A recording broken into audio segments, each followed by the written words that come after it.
শিক্ষার্থীরা, আশা করি সকলে ভালো আছো। আমরা উচ্চ মাধ্যমিক পর্যায়ে আজকে যে কবিতাটি নিয়ে আলোচনা করব সেটি একেবারেই শেষ কবিতা। কবিতাটির শিরোনাম রক্তে আমার অনাদি অস্থি। কবিতাটির রচয়িতা দিলওয়ার। কবিতাটির শিরোনাম বেশ বড় হলেও কবির নাম কিন্তু বেশ ছোট।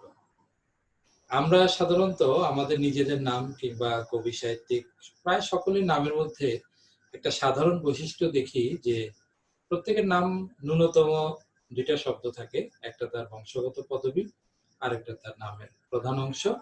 এছাড়া আরো অনেকের নাম 3 শব্দ 4 শব্দ হতে পারে। তো কবির নামও কিন্তু আমাদের যিনি কবি দিলওয়ার, তারও কিন্তু একটি বংশগত পদবী আছে, সেটির নাম হচ্ছে খান। তো পুরো নাম দিলওয়ার খান হলেও তিনি তার নাম থেকে খান পদবীটি বর্জন করেছেন এবং এই পদবী বর্জনের সঙ্গে একটা মানুষের আভিজাত্য পরিচয় থেকে নিজেকে মুক্ত করার একটি প্রবণতা আমরা দেখতে পাই। তো কবি দিলওয়ার তার নামের এই পদবী অংশটুকু বর্জন করে তিনি নিজেকে গণমানবের কবি হিসেবে পরিচয় দিতে চেয়েছেন। গণমানব মানে হচ্ছে প্রান্তিক জনগোষ্ঠী, মানে সমাজের দরিদ্র নিম্নবিত্ত মানুষের কবি হিসেবে নিজেকে পরিচয় দিতে চেয়েছেন। তো আমরা আজকে কবির এই কবিতাটি নিয়ে আলোচনা করব। কবিতাটির যে মূল সুর সেটা হচ্ছে আমাদের জাতিসত্তার একটি পরিচয় তিনি প্রকাশ করতে চেয়েছেন। আর আমরা প্রায় বলি যে বাংলাদেশ বঙ্গোপসাগরের সাগর দহিতা বাংলাদেশ, অথবা আমরা বলি যে নদীমাতৃক বাংলাদেশ। তিনি বঙ্গোপসাগর এবং নদীমাতৃক বাংলাদেশ এই দুটোরই একটি বন্দনা তিনি করতে চেয়েছেন তার এই কবিতার মাধ্যমে। তবে এটি নদী কিংবা সাগরের বন্দনার মধ্যে সীমাবদ্ধ নয়, সেই সঙ্গে নদী এবং সাগরকে কেন্দ্র করে আমাদের যে সংস্কৃতি, লোকসংস্কৃতি, আমাদের যে ঐতিহ্য, জীবন চেতনা গড়ে উঠেছে, তার সামগ্রিক একটি নির্যাস আমরা এই কবিতাটায় পাবো। কবিতাটি খুবই ছোট আকৃতিগত দিক দিয়ে, কিন্তু তার মর্মার্থ আমরা আশা করি সকলেই বোঝার চেষ্টা করব, অন্তত এই ক্লাসটি থেকে আমরা চেষ্টা করছি। প্রথমেই আমরা এই কবিতায় যেই লাইনগুলো দেখে আমি একদম প্রথমে আমরা পদ্মা তোমার যৌবন চাই, এই যে কবিতার প্রথম লাইন পদ্মা তোমার যৌবন চাই, এর দ্বারা কি বোঝাতে চেয়েছেন? নদীর যৌবন, সেটা কিন্তু আমরা খুব সহজে অনুমান করতে পারি যে একটা নদী যখন তার ভিতরে জলস্রোত বয়ে চলে, নদী যখন জলে পানিতে পরিপূর্ণ থাকে, তখনই নদীটিকে আমরা বলি যে পূর্ণ যৌবনের একটি নদী। তো বাংলাদেশের যে পদ্মা নদীকে আমরা যে জলস্রোতা খরস্রোতা যে নদী হিসেবে চিনি, কিন্তু বাংলাদেশের অপর দিকে অনেকগুলো নদী কিন্তু হারিয়ে যাচ্ছে, তার যৌবন হারিয়ে যাচ্ছে। আমরা বলছি যে আমরা যদি খেয়াল করে দেখি আমাদের তিস্তা নদী আমরা কিভাবে শুকনো হয়ে গেছে। তো এরকম করে আমরা যখনই কোনো নদী শুকিয়ে যায় তখনই আমরা বলি যে এই নদীটি আর তার যৌবনের মধ্যে নেই। তো পদ্মার যৌবন চাওয়া, এই যে প্রার্থনাটুকু করা, কবির যে একটা আকাঙ্ক্ষা এখানে আমরা দেখছি, এটার দ্বারা বোঝানো হচ্ছে যে পদ্মা এখন যেমন করে আমাদেরকে পানি বা জল দিয়ে যাচ্ছে, তেমনি যেন সারা জীবন আমাদেরকে দিয়ে যেতে পারে। সে অর্থে পদ্মার যৌবন তিনি কামনা করেছেন একটি খরস্রোতা নদী হিসেবে, যেন সেটা চিরকাল বয়ে চলে এবং এই খরস্রোতা নদীটি থাকলেই সেটি আমাদের জনজীবনে একটি বড় ভূমিকা রাখতে পারবে। এরপরে লাইনটি আসছে যমুনা তোমার প্রেম। আসলে যমুনা সাথে প্রেম, আগেরটা ছিল একটা প্রাকৃতিক বৈশিষ্ট্যের ব্যাপার, আর এখানে এসে প্রেম বলতে একটা মানবিক সম্পর্কের কথা বলেছে। আসলে যমুনার সঙ্গে এই প্রেমের কি সম্পর্ক? তাহলে আমরা যদি আমাদের সাহিত্যের ইতিহাসটা যদি আমরা একটু পর্যালোচনা করি, তাহলে আমরা দেখতে পাই যে আমাদের প্রাচীন সাহিত্যে যমুনা নদীর কথা আছে, যেমন আমাদের চর্যাপদেই যমুনা শব্দটি আমরা পাই। সেখানে অবশ্য যমুনা সরাসরি বলেন বলে যমুনা। তাহলে এখন যমুনা নদীর কথা আমরা মধ্যযুগের সাহিত্যে পরিষ্কারভাবে দেখতে পাই। তো মধ্যযুগের সাহিত্যে কিংবা প্রাচীন সাহিত্যে যেখানে আমরা যমুনা নদীর কথা বলি, তবে বিশেষ করে আমাদের মধ্যযুগের সাহিত্যে একটা বিশেষ চরিত্র, মানে একটি বিশেষ চরিত্র জুটির কথা আমরা জানতে পারি, যেটি হচ্ছে রাধা কৃষ্ণ। আমাদের সনাতন ধর্মাবলম্বীরা অনেকে রাধা কৃষ্ণের কে তাদের দেবদেবী হিসেবে তার পূজা করে থাকে।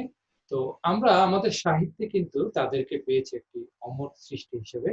তো আমাদের মধ্যযুগের এই সাহিত্যে রাধা কৃষ্ণের যে প্রেম লীলার কথা আমরা জানতে পারি, সেই প্রেম লীলার বিভিন্ন জায়গায় আমরা দেখতে পেয়েছি যে যমুনা নদীর উল্লেখ করা আছে। যেমন পদ্মা নদীর, যেমন যমুনা নদীর কথা বলতে গিয়ে আমরা মধ্যযুগের সাহিত্যে আমরা দেখতে পাই যে কেনাবাসী বায়ে বড়াই কালিন্দী নদী। সাহিত্যে এই কালিন্দী শব্দটি যমুনা নদীরই আরেকটি নাম হিসেবে ব্যবহৃত হয়। তো এরকম করে আমরা আমি এখন যে লাইনটি বলেছি সেটা হচ্ছে শ্রীকৃষ্ণ কীর্তনের একটি লাইন। এমনি বৈষ্ণব পদাবলীতে একটু পরিষ্কারভাবে যমুনার কথা আছে। তো যমুনা নদী তাই আমাদের সাহিত্যে এখানে একটি প্রেমের প্রতীক হিসেবে আসছে।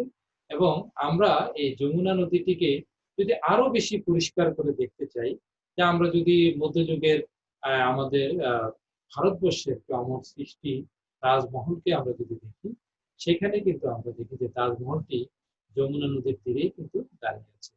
যদিও আমাদের সাহিত্যে রাধা কৃষ্ণের বিষয়টা যত বেশি এসেছে, তেমন করে কিন্তু যে শাহজাহান মমতাজের কথা অত বেশি আসে। তাই যমুনাকে বলে আমাদের যে প্রেমের প্রতীক হিসেবে যমুনা নদীকে ব্যবহার করেছেন, এটা আসলে এক অর্থে আমাদের সাহিত্যকেই তিনি এখানে। এরপর আমরা যে লাইনটি দেখতে পাই সেখানে পরিষ্কার আছে যে সুরমা তোমার কাজল বুকের কলিতে গলিত হেম। এখানে সুরমা নদীর নামটা ব্যবহার করে একটা জিনিস আমাদের একটু খেয়াল করতে হবে, যে কবির জন্মভূমি যে সিলেট অঞ্চলে, যে সিলেটের যে সুরমা নদীর তীরবর্তী একটি গ্রাম ভার্থখলা গ্রাম, তিনি আসলে তার এই সুরমা নদীর নামটি ব্যবহার করে তেমনি জীবনানন্দ দাশের ভানসিরী নদীর কথা পাই, তেমনি মাইকেল মধুসূদন দত্তের কপোতাক্ষ নদের কথা পাই। প্রত্যেকটি নদীর সঙ্গে সেই সব কবিদের একটা নিবিড় সম্পর্ক আছে, তাদের জন্মভূমি, তাদের বেড়ে ওঠার স্মৃতির সঙ্গে। তো আমরা এই যেই নদীটার কথা আমরা এখানে বলেছি যে সুরমা তোমার কাজল বুকের, এখানে বলছে যে নদীতে যখন চর পড়ে, নদীতে যে পলি জমে, সেই পলিতে কিন্তু প্রচুর পরিমাণ যে শাক সবজি কিংবা আমাদের ফসল উৎপাদিত হয়। তাই কবি এটাকে প্রতীকীভাবে বলেছেন যে সুরমা তোমার কাজল বুকের পলিতে গলিত হেম। মনে হচ্ছে যেন এই পলির মধ্যে গলিত স্বর্ণ মিশে আছে। হেম মানে হচ্ছে স্বর্ণ। আসলে পলি তো আসলে একটা স্বর্ণের মতোই মূল্যবান, কারণ এই পলি থেকে আমরা শস্য লাভ করি। এরপরে আমরা পরবর্তী লাইনে চলে যাই। পরবর্তী লাইনে বলছেন যে পদ্মা যমুনা সুরমা মেঘনা গঙ্গা কর্ণফুলী তোমাদের বুকে আমি নিরবধি গণমানবের তুলি। এখানে তিনি কতগুলো নদীর নাম নিয়েছেন, এখানে 6টা নদীর নাম নিয়েছেন। এগুলো বাংলাদেশের সব গুরুত্বপূর্ণ নদী। তো প্রত্যেকটা নদীর নাম তিনি নিয়েছেন কেন? ওই যে আমরা শুরুতে বলেছিলাম যে লাইনটা ছিল এরকম যে নদীমাতৃক বাংলাদেশের বন্দনা। তাহলে এই নদীগুলো যেহেতু বাংলাদেশের প্রতিনিধিত্বকারী নদী, তাই এই নদীগুলোর নাম তিনি নিয়েছেন। এই নদীগুলোর বুকে তিনি গণমানবের তুলি কেন বলেছেন? আমরা শুরুতেই বলেছি তিনি নিজেকে গণমানসের কবি ও গণমানবের কবি বলছেন। তিনি এই নদীর গুলোর মধ্যে একজন চিত্রকর যেমন ছবি আঁকেন, তিনি এই কবিতার সমগ্র নদীকে যেন তার ক্যানভাস, এবং তিনি তার তার ছবি আঁকা মানে হচ্ছে তিনি তুলি মানে হচ্ছে এখানে তার কলম। তিনি এই কলম দিয়ে এই নদীগুলোর কথা আমাদের মধ্যে তিনি নিয়ে আসেন এবং সাহিত্যের মাধ্যমে তিনি প্রকাশ করেন এই নদীগুলোর কথা। তাহলে এই নদীগুলোর মধ্যে বেড়ে ওঠা যে জনগোষ্ঠী, এই বাংলাদেশের নদীমাতৃক বাংলাদেশের যে জনগোষ্ঠী, তাদের প্রত্যেকের কথা বা তাদের কথাই তিনি ধারণ করেন তার কলমে, এবং তিনি এই গণমানবের তুলি বলে তিনি সেই সমাজের নিম্নবিত্ত শ্রমজীবী মানুষের অন্তর্ভুক্ত করেছেন আবারও নিজেকে। এরপরে আমরা চলে আসি এই নদীগুলোর সম্পর্কে। তিনি বলছেন কত বিচিত্র জীবনের রং চারদিকে করে খেলা। একটা একটা নদীর চারদিক যদি আমরা ঘুরে দেখি, তাহলে নদীর তীরবর্তী অঞ্চলে যে জীবনের যে বৈচিত্র্য, রঙের যে বৈচিত্র্য, ফসলের যে বৈচিত্র্য, তা কিন্তু আমাদের কিন্তু একটা অদ্ভুত সৌন্দর্যের সৃষ্টি করে আমাদের সাহিত্যে এবং আমাদের জনজীবনে। এই নদীগুলো কিন্তু আমাদেরকে প্রতিনিয়ত এই সুন্দর দৃশ্যগুলো উপহার দিচ্ছে এবং আমাদের জনজীবনে নদীর যে প্রভাব, যে এই কথাটাই কিন্তু এখানে বলছে যে কত বিচিত্র জীবনের রং। এই জীবনের সুখ দুঃখ সবকিছু মিলিয়ে কিন্তু এই নদীগুলো আমাদেরকে সঙ্গ দিচ্ছে। এরপরের লাইনটা কিন্তু তার ঠিক বিপরীত ধরনের একটি লাইন। পরের লাইনটাতে বলছে যে মুগ্ধ মরণ বাঁকে বাঁকে ঘুরে কাটায় মারণ বেলা। এখানে বলে এসে কবি কিন্তু আমাদেরকে বুঝাচ্ছেন যে শুধু নদী শুধু মুগ্ধতাই আমাদেরকে দেয় না, নদী হিংস্রতাও আমাদেরকে উপহার দেয়। এবং নদীর বাঁকে বাঁকে যে নদীর যে আমাদের যে নদী প্রতি বছর নদী ভেঙে যাচ্ছে, কত মানুষের নদী ঘর বাড়ি বিলিয়ে যাচ্ছে, এইটার মধ্যে নদী আমাদেরকে একদিকে উপহার দিচ্ছে আরেকদিকে ধ্বংস করছে। এবং এর মাধ্যমে নদীর যে একটা সহজাত বৈশিষ্ট্য সেটা হচ্ছে যে নদী তার আপন গতিপথে, নদী তার আপন মনে বয়ে চলছে এবং এর ভিতর থেকে আমরা কখনো উপকৃত হই, কখনো ক্ষতিগ্রস্ত হই। তাই নদী এই বাঁকে বাঁকে আমাদেরকে যেই আহ মারণ বেলা যে আমাদের বিনাশের কথা বলছে সেটাও কিন্তু আমাদেরকে মনে রাখতে হবে যে নদী আমাদের, এই নদীর সঙ্গে আমরা আসলে মুগ্ধতা এবং নদীর হিংস্রতা দুটো নিয়েই আমরা বেড়ে উঠি। আমরা এরকম নদীর অনেক গান শুনি এবং সেখানে এই নদীর যে হিংস্রতা তা নিয়ে আমরা অনেক একটি গান খুব পরিচিত, যে সর্বনাশা পদ্মা নদী। তাহলে এটা কেন সর্বনাশা বলছে? কারণ এই যে এটা মারণ বেলা যে আমাদের মুগ্ধতার পাশাপাশি আমাদেরকে কিন্তু এই বিপর্যয় কিন্তু বয়ে নিয়ে আসে নদী। এরপরে লাইন আছে, রেখেছি আমার প্রাণ স্বপ্নকে বঙ্গোপসাগরে, ভয়াল ঘূর্ণি সে আমার ক্রোধ, উপমা যে তার নাই। আমরা এখন চলে আসছি বঙ্গোপসাগর বা সাগরের কাছে চলে আসি, যদিও আমাদের দেশ একটাই সাগর বেষ্টিত, সেটি বঙ্গোপসাগর। এবং সেই সাগরে এসে আমরা দেখতে পাচ্ছি যে যে কি বলছেন, যে তিনি বলছেন যে রেখেছি আমার প্রাণ স্বপ্নকে বঙ্গোপসাগরে। তাহলে আমি আমার স্বপ্নকে বঙ্গোপসাগরে জমিয়ে রাখছি কেন? বঙ্গোপসাগরে জমিয়ে রাখছি কেন, বা বঙ্গোপসাগরে জমিয়ে রাখার তুলনাটা কেন আসলো? আমরা পরের লাইনটা যদি আর একটু আগাই তাহলে দেখি, ভয়াল ঘূর্ণি সে আমার ক্রোধ, উপমা যে তার নাই। তাহলে আমরা দেখি প্রতি বছরই বেশ কয়েকবার আমাদের এই বঙ্গোপসাগরে প্রবল ঘূর্ণিঝড়ের সৃষ্টি হয়। এটা আমাদের জীবনে একটা বড় ধরনের প্রভাব বিস্তার করে এবং এই ঘূর্ণিঝড়ের সাথে কিন্তু লড়াই করে আমরা কিন্তু এখনো বেঁচে আছি এই দেশে। তাহলে এই ঘূর্ণিটাই কবি বলছেন যে এটা আমার প্রাণ স্বপ্ন, এটাকে আমি ওখানে লুকিয়ে রাখছি এবং এটা আমার ক্রোধও বটে। আমার স্বপ্ন আমি সেখানে লুকিয়ে রাখি, ক্রোধ আমি লুকিয়ে রাখি। তাহলে কেন বঙ্গোপসাগর উপমাটা ব্যবহার করেছেন? কারণ বঙ্গোপসাগরের যে ঘূর্ণিঝড় তার যে হিংস্রতা, তার যে তীব্রতার যে প্রতীক, সেটার দ্বারা তিনি আমাদেরকে অন্য একটি ধারণার কাছে নিয়ে যান। সেই ধারণাটা কি আমরা পরের অংশে দেখি, এই ক্রোধ জ্বলে আমার স্বজন গণমানবের বুকে, যখন বোঝাই প্রাণের জাহাজ নর দানবের মুখে। এখানে এসে কবি আমাদের একটি বিশেষ ঘটনার কথা আমাদেরকে স্মরণ করাচ্ছেন। যদিও কবিতার ব্যাখ্যা এক একজনের কাছে এক এক রকম, কিন্তু আমরা এই কবিতায় একটা পরিষ্কার একটা জিনিস দেখতে পাই যে এখানে ক্রোধের কথা বলছে এবং তিনি নরদানবের কথা বলছেন এবং ক্রোধের কথা বলছেন, নরদানবের কথা বলছেন এবং গণমানবের কথা বলছেন। এখানে আমাদের পরিষ্কার আমরা অনুভব করি যেটা আমাদের মুক্তিযুদ্ধের কথা বলেছেন। আমরা আমাদের বিদেশি শক্তির বিরুদ্ধে যে আমরা যেভাবে ঝাঁপিয়ে পড়েছি সেইটা সেটা কিন্তু এখানে আমরা প্রকাশ পেয়েছে যে আমরা মুক্তিযুদ্ধের সময় আমাদের যে ভূমিকা ছিল, আমরা ক্রোধ নিয়ে আমরা বঙ্গোপসাগরে সারা বছর শান্ত হয়ে একটি ঘূর্ণিঝড় যেন লুকিয়ে থাকে, ঘূর্ণিঝড় যেন নিজেকে আড়াল করে রাখে, কিন্তু যখনই সে তার হিংস্র রূপ নিয়ে জেগে ওঠে আমাদের কাছে, তেমনি করে যেন আমরা একাত্তরেও আমরা সেই নরদানবে, যে যখন বোঝাই প্রাণের জাহাজ নরদানবের মুখে, এই প্রাণের জাহাজ মানে এই বাংলাদেশের আপামর জনগোষ্ঠী আমাদের স্বজন, এরা হচ্ছে আমাদের স্বজন। আর নরদানব হচ্ছে সেই বিদেশি শক্তি বা পাকিস্তানি শক্তি।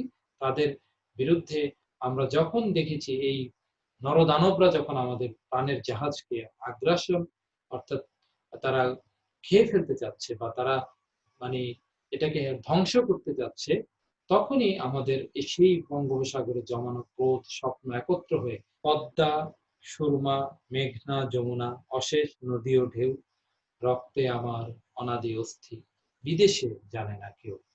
এই যে পদ্মা, মেঘনা, যমুনা নদীগুলোর কথা আবারও বলছে, এই নদীগুলোতে যেমন অশেষ, এই ঢেউয়ের যেন কোনো শেষ নাই, তেমনি আমাদের এই জাতি, এই বাঙালি জাতি যেন দীর্ঘদিন ধরে, শত শত হাজার হাজার বছর ধরে সে আমাদের বয়ে চলছে। এই নদীগুলো যেভাবে জীবন্ত, তেমনি আমাদের জাতি, তেমনি আমাদের ইতিহাস ঐতিহ্য, আমাদের সেগুলো আমাদের জীবন্ত। তেমনি বলছে অশেষ নদী ও ঢেউ, রক্তে আমার অনাদি অস্থি, বিদেশে জানে না কেউ। এখন এই অনাদি অস্থি এই শব্দটিতে আমাদের এখন মনোযোগ দিতে হবে। অনাদি শব্দটি মানে হচ্ছে যার আদি অন্ত নেই, অর্থাৎ যেটা বহমান, যেটা চলমান সেটি। আর এখানে অনাদি শব্দ বলতে বুঝিয়েছে। এখন রক্তের মধ্যে হাড় মানে হচ্ছে, হাড় শব্দটা এখানে ব্যবহৃত হচ্ছে যে কাঠামোর অর্থে। অর্থাৎ এই কাঠামোটা কি, সেটা হচ্ছে আমার রক্তের ভিতরে আমার বাঙালি সংস্কৃতির একটি অদৃশ্য কাঠামো শক্তভাবে লুকিয়ে আছে। তেমনি আমাদেরকে যতই বিদেশি শক্তি চেষ্টা করুক, কিন্তু আমাদেরকে দমাতে পারে না, কারণ আমাদের রক্তে এই বিদেশি শক্তিকে পরাজিত করার শক্তি কিন্তু আমাদের আছে। তাই আমরা কখনো শান্ত, কখনো উত্তপ্ত, কখনো আমরা কখনো নিজেকে আমরা প্রতিবাদী, আবার কখনো আমরা নিজেকে বিনয়ী ভাবে প্রকাশ করি।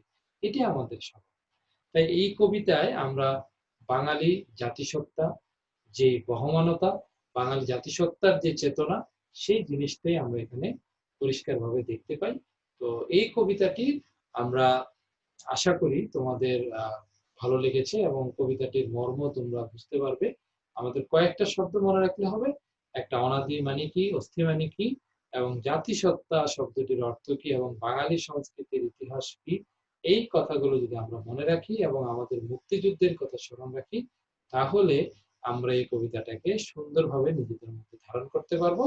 আর এই কবিতাটির উপরে তোমরা একটু মন দিয়ে পড়বা, এবং তোমরা কবিতার উপরে যে প্রশ্ন আসবে, আশা করি এগুলো তোমরা নিজেদের মতো করে চিন্তা ভাবনা করে নিজেদের সৃজনশীল সত্তা কাজে লাগিয়ে লিখতে পারবা। এটার জন্য খুব বেশি টেনশন করার, খুব বেশি দুশ্চিন্তা করার কিছু নেই।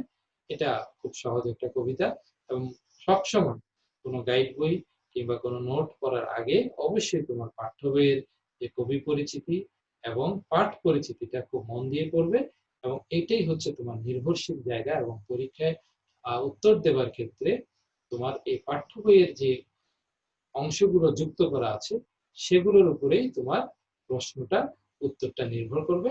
তো আশা করি আজকের ক্লাসটা তোমাদের ভালো লেগেছে, এবং তোমরা ভবিষ্যতে এই ক্লাসটি থেকে তোমরা আসলে কি চাও, বা ভবিষ্যতে তোমাদের আর কোনো প্রশ্ন থাকলে আমাকে কমেন্ট করে জানাতে পারো, এবং আমি চেষ্টা করব তোমাদের জন্য ক্লাস প্রয়োজনে একই বিষয়ের ক্লাস দ্বিতীয়বার হতে পারে।